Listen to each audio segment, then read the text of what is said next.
I think we'll get started, and I apologize if you don't have a microphone. We'll try to talk loud enough for everybody to hear this.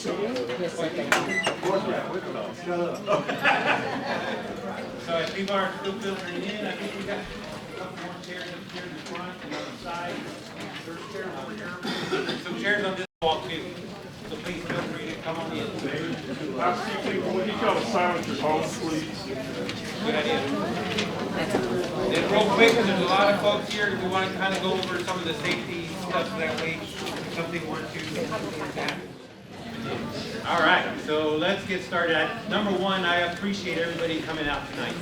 Obviously, we planned this venue because we kind of had in our minds how many people would attend, but actually this is a great thing to be able to pack as many as we can so we can get all the information that you guys want, and we'll go over the purpose of the meeting here in a bit. I'm going to go back to my slides to make sure I do not miss anything. So, introduction so you know who's here. And in case they're answering your questions, and so you know who it is. Jessica Rogers, our Assistant City Manager, is right here. Nathan Dietrich, our Community Development Director, is back here. And Kelly Violet, Economic Development President. Catherine McWright with TXDot. Ethan Beeson with TXDot. And Cal Bertrand, a consultant with the city, is here with Luna. And I am your city manager, David Esteva. So, here's kind of the agenda, what we want to talk about. The bottom line is that tonight is all about giving you the background, the information, factual information about the project.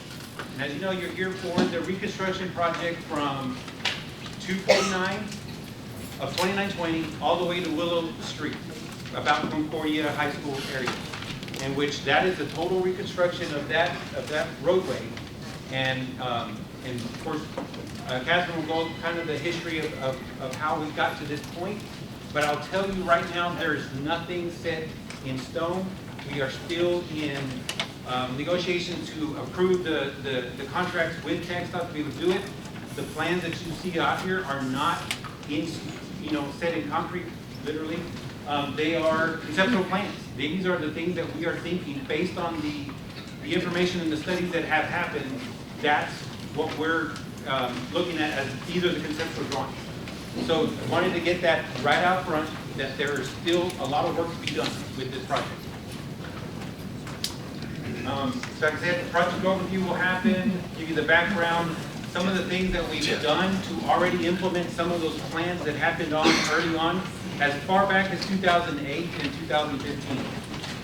And of course, I talked about the preliminary design concepts. Kyle will go into certain sections of those and kind of give you more detail about what we're looking at and what we're doing. Mr. Beeson with TXDot is going to talk about some of the landscaping opportunities that there are with the project. And then the important part is the question and answer at the very end.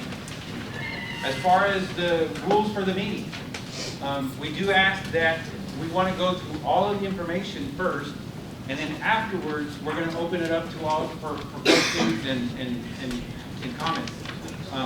The idea there is to absolutely, there's going to be probably a lot of information to be given, and so a lot of your questions may be answered from that time. So we just have to hold off the questions until the end. With that, I'll turn it over to Catherine. Thank you, Jason. So yes, I'm Catherine McWright with the Texas Department of Transportation. Can you hear me back there? No. No. Speak up. No, you can't. You can't hear? No. Barely. You can't hear me. Okay, I'll make my way down. There you go. I want to talk about the current project. The current project is 2920, FM 2920, from, as David said, basically Willow Street to BS 249. This project is to reconstruct the 4-lane roadway with a raised median in key locations, provide additional drainage, signal improvements, and to improve the sidewalk, the pedestrian realm. So that's the scope of the project. The construction cost is $28 million. 80% of that is being paid for through federal funds, and the state is putting up the 20% match for that because FM 2920 is a state arterial. The city is doing the design, so it's within their, it's in their scope to prepare the design for us, working with you.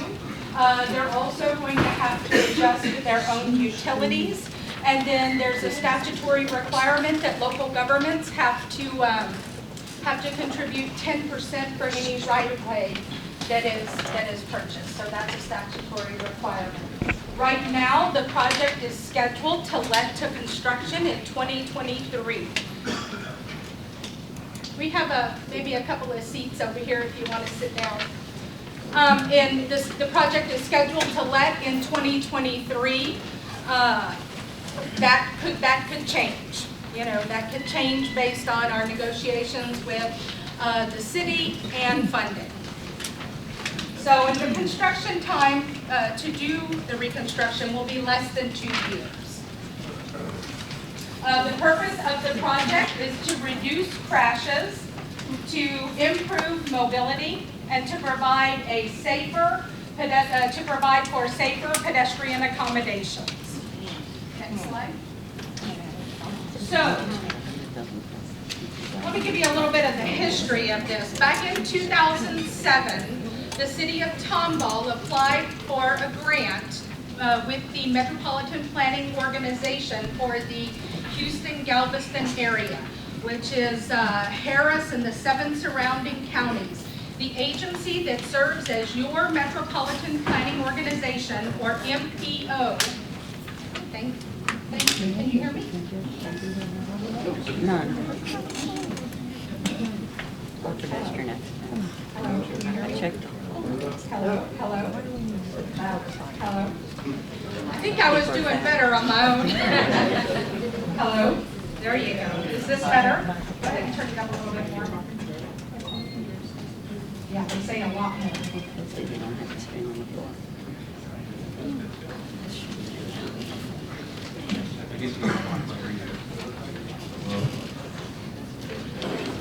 Hello? Is this better? No. Okay. You have to tilt the mic so you speak directly into the top of the mic. You can't have it held Hello, out can you flat. hear me? When you speak up like you were speaking up before, we could hear you much better through that. Okay. No, we can hear you better through the mic. Oh, in the mic, you can hear me if I talk like this? Yeah. Okay.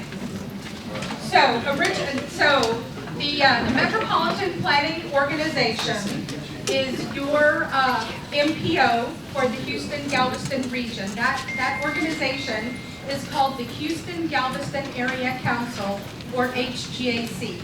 HGAC commissioned a consultant to perform the access management study on 2920 back in November 2007.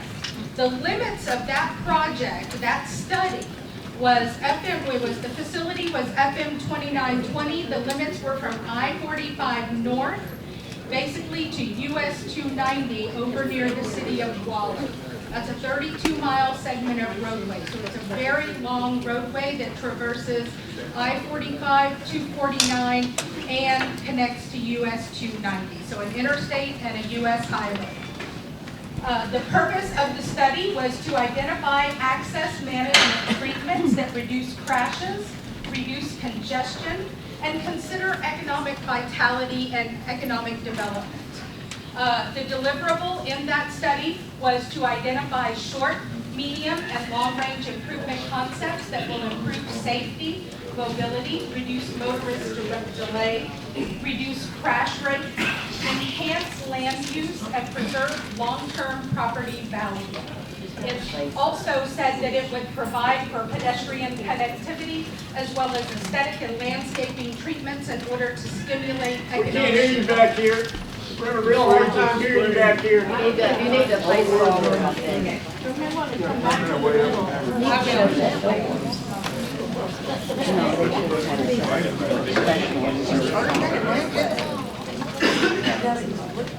So let's talk about what access management is. Access management is really kind of a toolbox of a variety of treatments that help us as transportation planners and engineers to manage access on our roadways.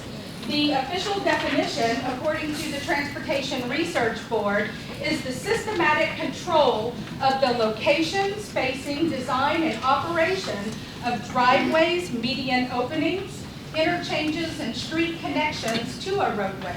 The purpose of access management is to provide vehicular access to land development, to properties, in a way that preserves safety and efficiency of the transportation system. Safe access is good for business.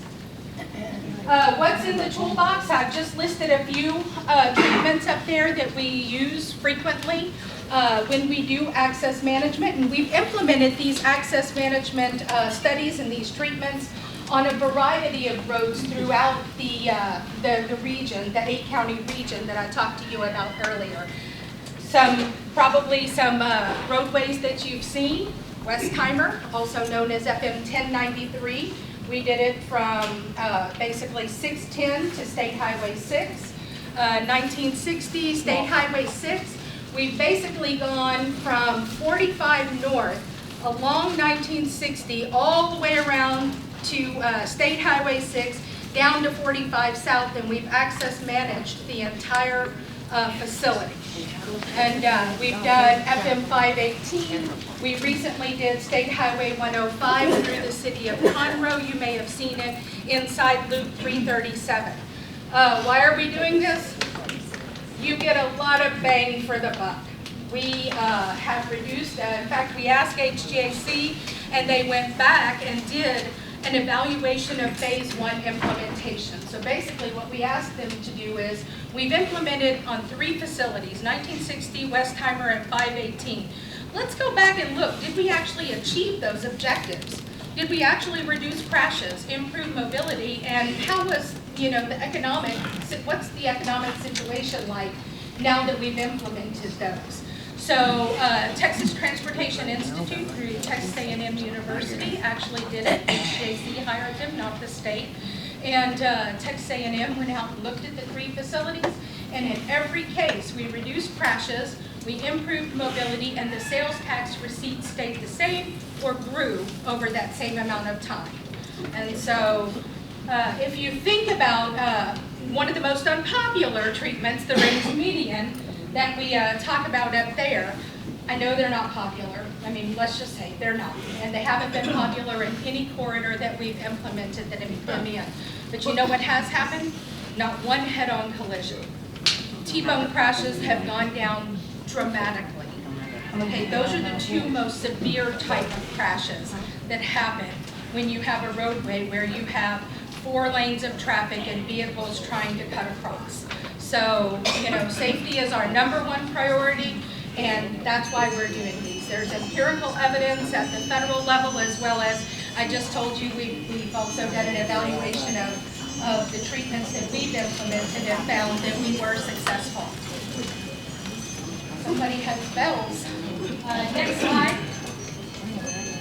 So I just want to talk to you guys a little bit about what transportation planners and engineers think about, okay? Then do give me a click. So we think of roads in terms of functionality, right? How do they function? What are they serving? At the lowest level, we have local streets. Those are streets that have driveways on them. You need to pull out very slowly. You probably put your trash cans on there on trash day. Your kids probably ride their big wheel or their bicycles on it. It's the neighborhood streets where we all pretty much live. Okay, and as you go up, you have everything all the way up to a freeway. Okay, and it's not appropriate to connect a local street to a freeway. Right? That wouldn't be appropriate. You wouldn't want cars coming at 75 miles an hour and then taking and then accessing the street you live on. So the challenge that we have here is that 2920 is an arterial. You see where it is on the hierarchy? What happens is, as mobility needs go up, access to land use needs to come down, right? You need to reduce access to individual businesses and homes because speeds are going up. As you go to freeways, speeds go up. Our engineers back at the office, those lanes out on the freeway are 12 feet. You know why? Not because your car is 12 feet, it's because human error. We need to give you enough room to maneuver, you know, and have a little sway and play in there because speeds are going up and now it's getting dangerous, so we need to give you more space. 2920, however, through downtown Tomball is really functioning closer to a local road. You have businesses down there and you have a great pedestrian realm with all the sidewalks in there. You have the depot over there, and then you have this area that's very vibrant for your community. And so our challenge is, I told you when we started, when we did this study, it was 30 miles long. It connects Interstate 45 to US 290, and yet right through Tomball, it's Main Street, right? It's your Main Street. So, I thought that's why medical center the medical center drive. that is, so I talked earlier about the long range, short, medium, and long. Those are long-term investments. And so, but we have short-term needs here, and we have some immediate needs that aren't going to change in this quarter. So let me keep going here. So another way to look at it is land access increases. Your speeds on your road need to decrease. The lanes can get a little more narrow. Those narrow lanes also serve to slow vehicles down. One of the other treatments that we like to do to slow people down is to landscape them. Because then it's now a signature, it's a parkway, it's something prettier, and it's not just a runway of concrete for people to speed through. And so those are some of the treatments that we use as traffic calming measures.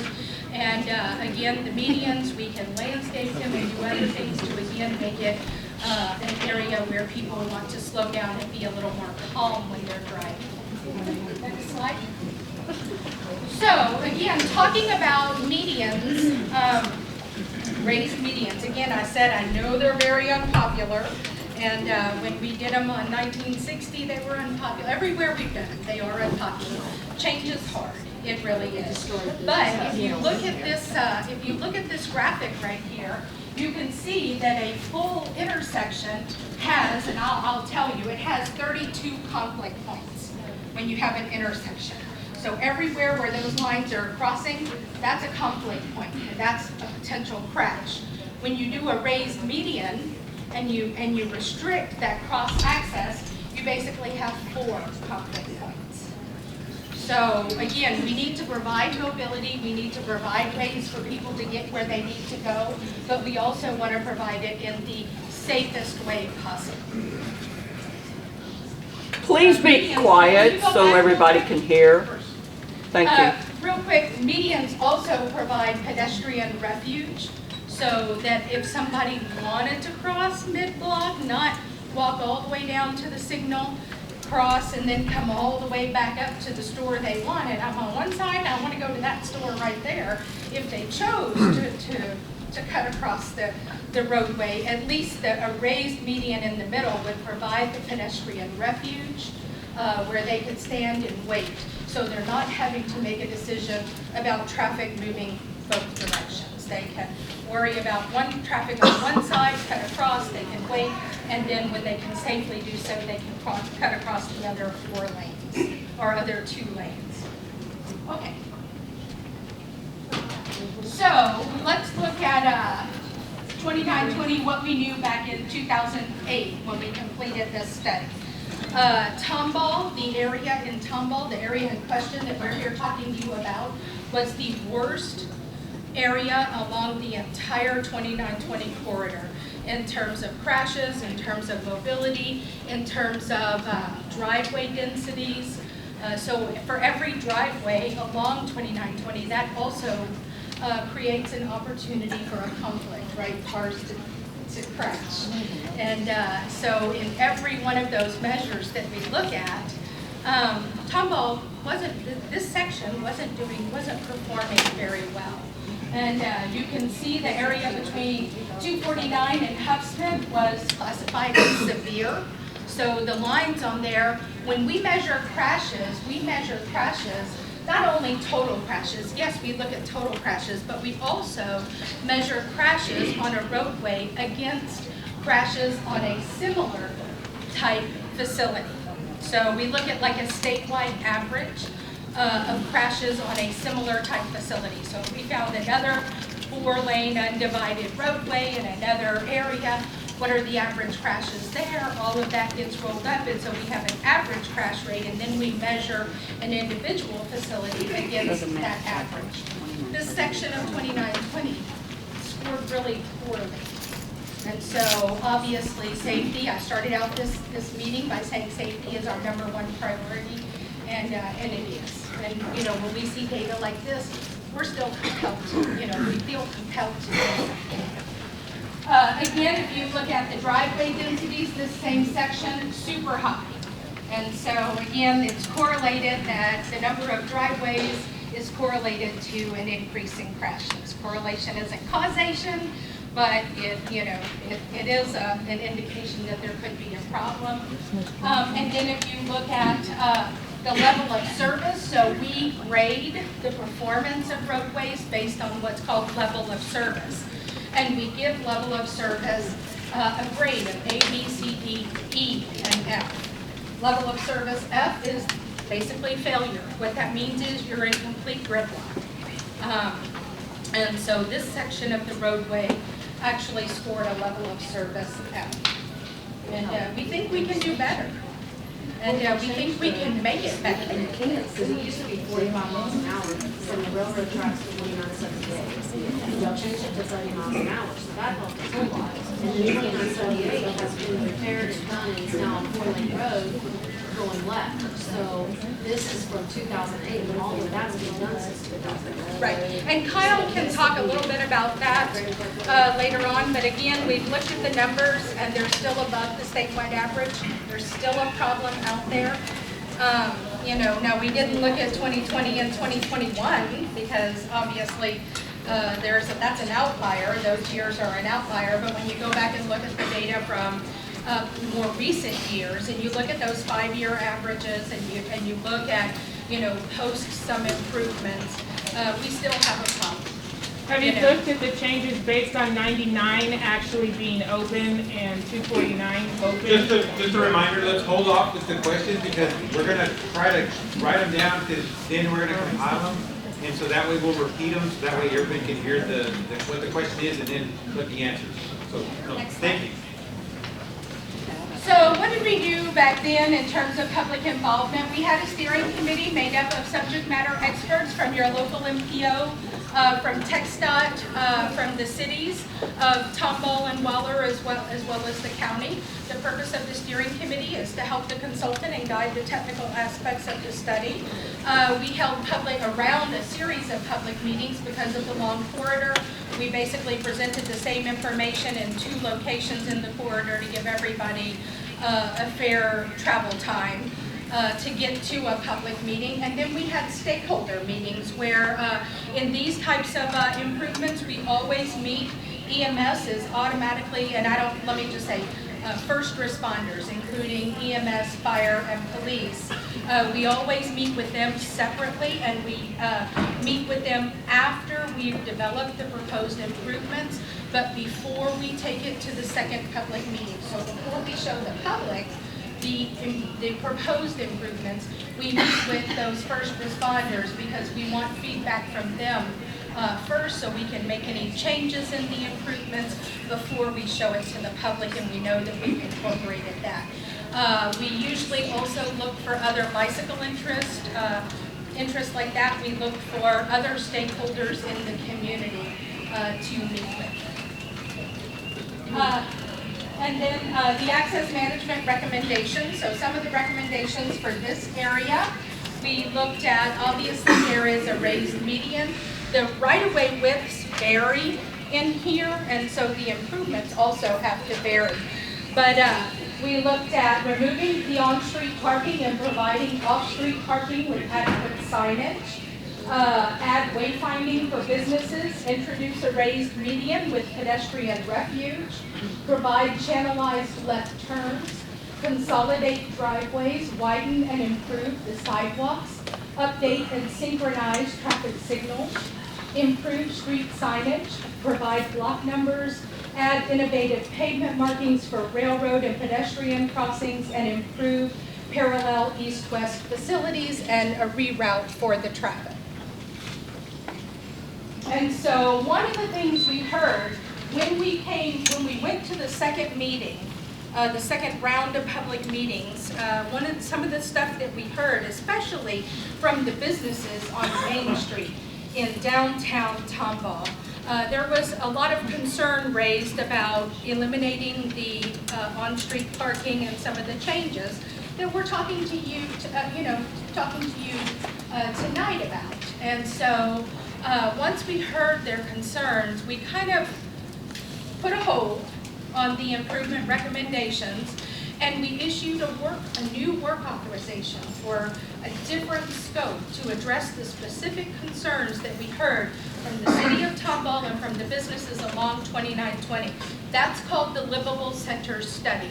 And we initiated a study in basically the 6 block by 6 block area of downtown Tomball from, I believe, Pine Street over to the railroad.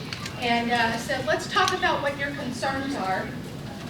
So, okay, well, it's a 6 block, whatever the limits were. Oh, there it is, Houston Street, Fannin, Pine Street, and BNSF, to the BNSF Railroad. Now, the purpose of that study in particular was to develop a downtown public realm to preserve, promote, and enhance the Tomball sense of place. There was a lot of historic charm and culture in this community that people were afraid that they were going to lose if we lost the on-street parking, if people could not park right out front and get out and get to the business. And so with that, we wanted to talk with them about that and talk a little bit more about what they really wanted. And so we decided, and the state paid for the additional local match, and we obligated some additional federal funds, issued an additional work authorization to the consultant to work with the Tomball community specifically to address these concerns. And thus the Livable Center study was completed.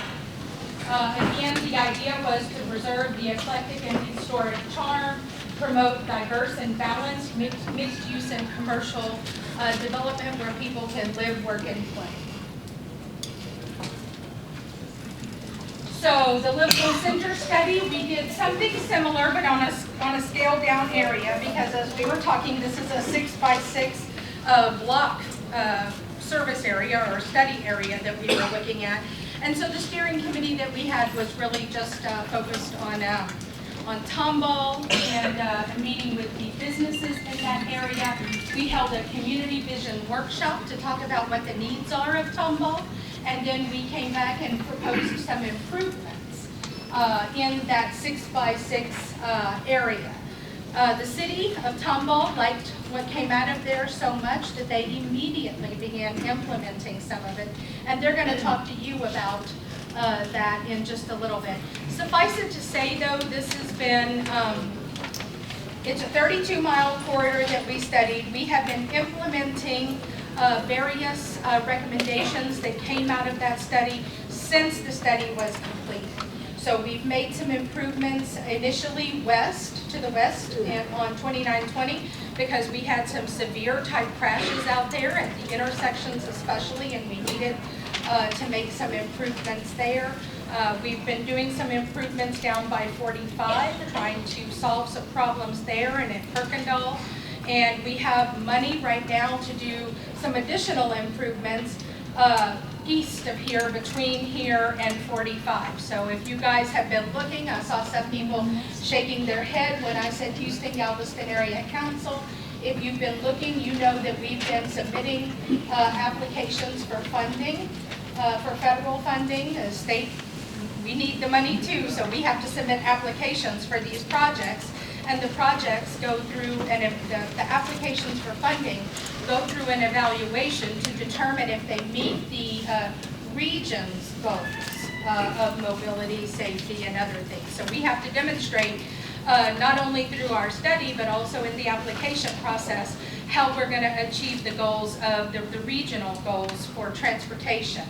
And so we have been awarded the money, just like we've been awarded the money here in Tomball to do these improvements. And so, but it does take time, probably longer than most people realize, unless you have an interest, like you all do, in a particular roadway. You probably don't realize how long it actually takes to move projects through the process.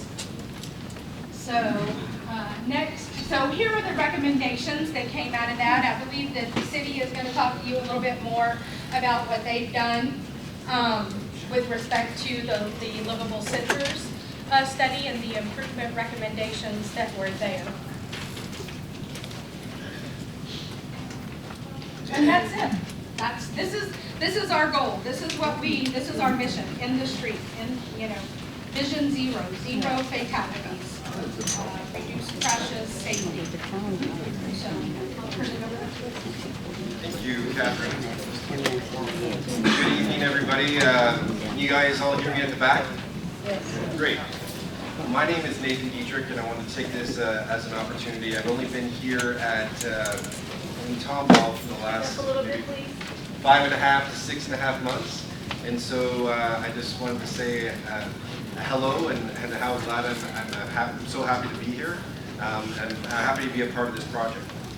Both Kelly Violet and I are going to present part of the planning initiatives and the implementation that has gone on thus far, and kind of a piggyback onto what Catherine was saying. So what we wanted to show you was we have adopted a zoning ordinance. We also had a study done for access management. We have the Livable Center's downtown plan with their strategic plans and goals that we're trying to achieve. And then we also have our Tomball comprehensive plan. All of these plans are interwoven together in order to achieve certain goals that the city has brought forth that they feel is very important and that the city council has approved. So part of tonight is to kind of give you some visioning and some ideas of what this corridor might look like when this improvement is complete. So we put forward some of these visioning documents to kind of give you guys an idea of what this might look like. Here is an illustration of what the Tomball or Four Corners might look like with the closure of that right turn lane going east onto 2920. Here is another shot from an area that is looking down towards Pine, and this is just some of the improvements and amenities that we're looking to implement along the roads. I think this one, if I could put it, is near the school. So it yes, gives you an that's idea right, of yeah. what that would look like with sidewalks on both sides. And if you notice the mast arms for the street lights, no longer the wire hanging. I'm hoping you can hear me. If you can't, I'll repeat it. Can you try the microphone again, let's just see if it works? Can you hear me? Yes. Oh, perfect. All right. Well, I think I'm You have to talk actually what I wanted to point out with this is you can see, the different visual of what this corridor would look like with the sidewalks on both sides of the street. So if you go down 2920, you know that there are bits and pieces of sidewalks and there's not connectivity throughout the whole corridor. So this would show you kind of what that would look like at the midpoint, essentially where the elementary school is. And then I wanted to point out from here the mast arm signals, because that will be a huge improvement over the wires that are hanging down now. So the visual clutter from that perspective will be cleaned up.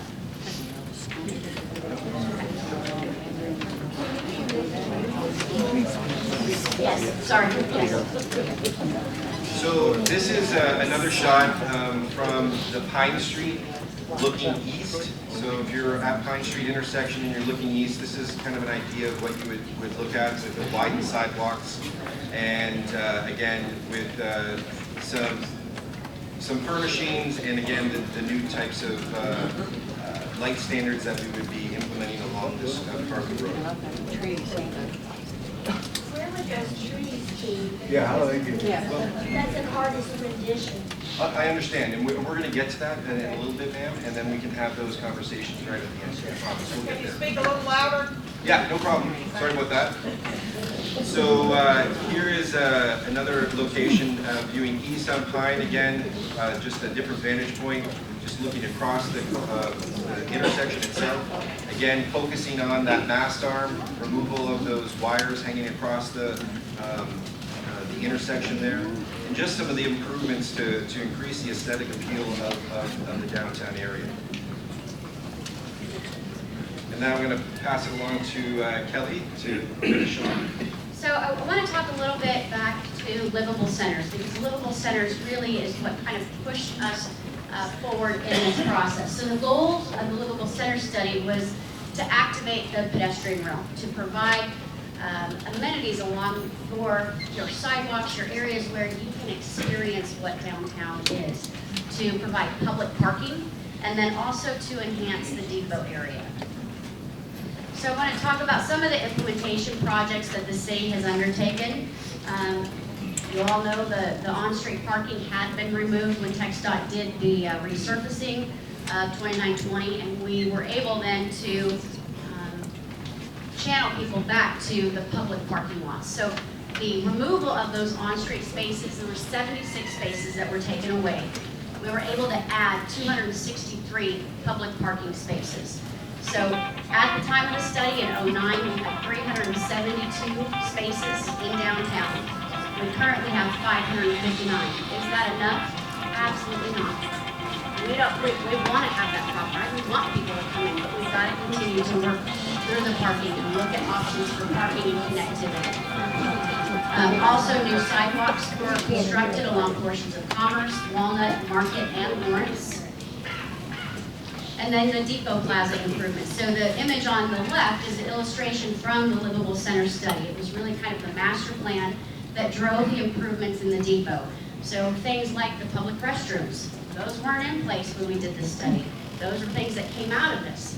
You want people to come downtown, you want them to spend money in your shops, they kind of need to use the restroom at one point. So that was something that came out of that, it is part of that implementation. The splash pad, our fountain, the improvements around the actual depot, all of that has been an implementation of what was identified in the Livable Center study. Also public art. So one of the things that we heard from the community when we did the Livable Center study initially, we did a lot of visioning workshops, was all these other towns have murals and public art and all these banners and charm, and we don't have any of that. And so started looking at ways to help increase that. So a lot of the statues and the art murals that have come out of that have been really kind of set from the Livable Center study. What we're working on next, and this is something that will obviously be very important to those of you that have shops on Main Street, is improvements to the alleyways. The city has earmarked money and design fees for the alleyways. We will be looking at making those improvements, hopefully, if I don't speak out of turn, within the next year, David. Yeah. We've got 3 alleys that are being programmed, so that's north and south 100 blocks, and then the 200 block on the north side. This gives you kind of an overview of what that improvement could look like. You can see the alley in the center. Done. I do want to mention, at the Economic Development Organization, what we do is try to help your businesses grow and succeed. And part of that is helping to implement these studies and these programs. We take what the city has set in their policies and we put that into our strategic plan. Part of our strategic plan is to help implement these things that create character and create opportunities. What we do offer, and I want those of you that are here that may not be aware of it, we do have facade improvement grants. We have business improvement grants, and those are for things like exterior improvements, property improvements. Some of you may be interested in changing up the back of your stores, putting in entrances. We have grants that can help do that. We did a special grant for our downtown called a Facade Improvement Grant, and that will also help with some of the interior improvements. So some of your structural, electrical, plumbing, those types of things are now eligible if you're doing an exterior improvement. So come see us. I do have flyers around. I want to point out, I think my staff is here. Tiffany and Tori, will you raise your hand? No, they're in the lobby. Reach out to any one of us if you have any questions about the Business Improvement Grant Program.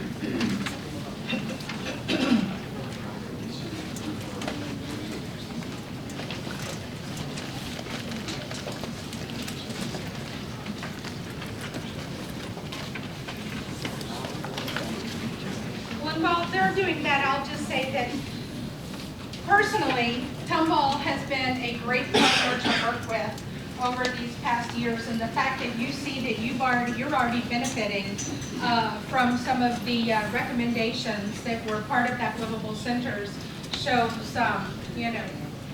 wow, we're thrilled. And we know change is hard. We know construction can be very disruptive to your lives, and we're gonna try to work through that. What I usually tell people is short-term pain for a long-term gain. This is Kyle's going to talk to you about the actual improvements that he's designing, and this is really a long-term investment for Tomball, and so I think it'll make a big difference. Thanks, Catherine. I think Catherine's secretly here to cover most of my stuff. Can't hear you. Can't hear me? No. Really close? Yeah. Okay. Did y'all have had a chance to look at the plotted exhibits here? That's what we've got shown on the screen. And basically what I'm going to try to cover is key elements to the project. The limits, of course, are going to start on the east side of the bypass or 249 and extend east to terminate at Willow Street. So please, I encourage you to look at this. The orange lines you're seeing on this exhibit are sidewalks. There will be a minimum of 5 feet from one end to the other, both north and south. In the old block area, Old Town area, they're going to be 16 feet wide, we're currently 14. By removing that parking off of that street, we're able to pull those curves out, still get a 5-lane section through there, and give you a little bit more pedestrian.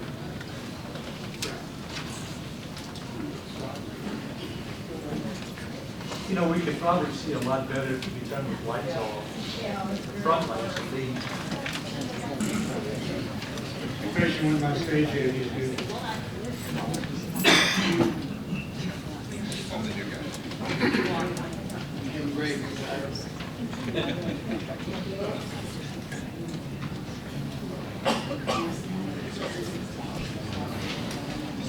So in general, reconstruction we'll be reconstructing the corridor here with concrete pavement.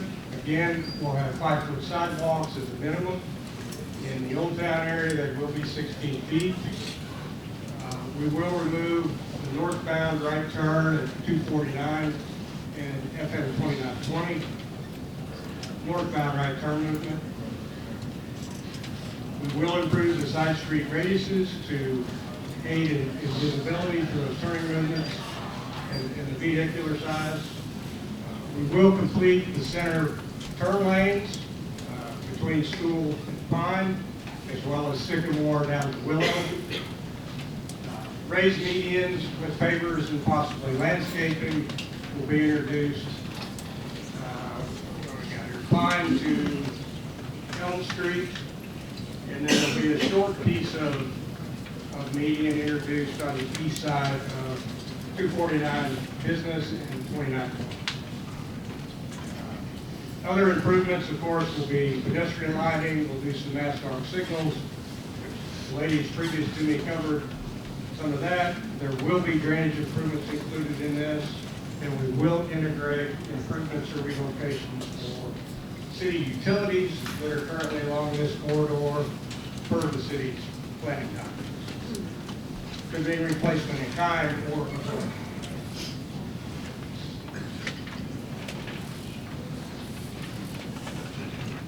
The documents you got on the right over here, let's go to these. This is where I'm talking about, we'll take this right turn lane out, reconfigure that for area for corners.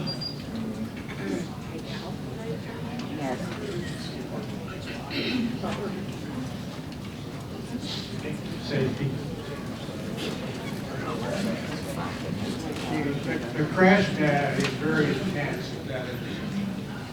And we've looked at, back when the study was done, we came back and we looked at a 5-year period between 2012 and 2016 to reassess the crash data and do about that state average for the size of pool. We also looked at crash studies between 2017 and 2021.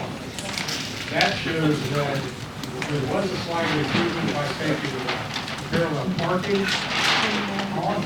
The other improvements that were made. Get this out of the way. Can we go back to the previous? And let's just talk about what you're actually seeing here, okay? What you're actually seeing here, right now you have that free right? That kind of intersects the four corners. The free right will be removed, and what will be replaced is a right in, right out only. And the business still has access, so we're not taking away the access, but we're improving the potential crashes and the safety concern that we have at that intersection. We're basically making it a more traditional intersection where you'll go up to 2920 and take a right. And at the same time, then that will offer an opportunity to enhance that area with landscaping and make it look more signature. Can I have a question? I mean, it does seem pretty landscaped now. By taking that right turn out, is there that many accidents at that corner? Yes. What's the number? What's the number? Okay. Folks, let's hold our questions till the end, please, okay? It's not a way to do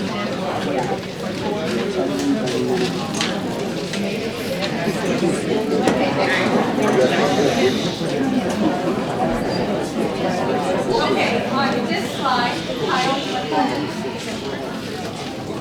Over here is where this is Pine Street, and we're starting to introduce the raised beams. Could you plot that down?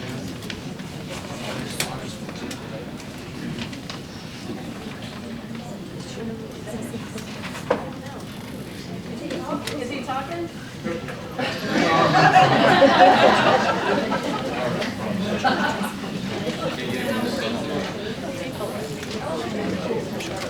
Okay, so here, all we're trying to illustrate here is to show you what the raised median will potentially look like between Pine and Elm. Okay, so you're gonna cut off cross traffic, The intent is to push people down to a signalized intersection for a safe turn. So, and that's at both intersections. So if you see the wide median in the center, and then there's a dedicated left turn lane that'll have a raised median that comes back, and you'll be able to store vehicles in that area that want to turn left. And then again, the cross access for North Oak is cut off via the raised median. Through there. The raised median offers a couple of opportunities, though, for landscaping. Again, making that corridor look more signature, or it's a pedestrian refuge. If you have somebody wanting to cross the street, they could more safely do it with the median there. If you can go back again so that they can see the other side of that, right there. This is right here, the median is continuing, and you go up to the next, I guess, Pine Street, which is another signalized intersection. Again, we want to channel people through to the signalized intersection for their left turning movements, because that's a safer way to do it. Is it going to be a protected left turn?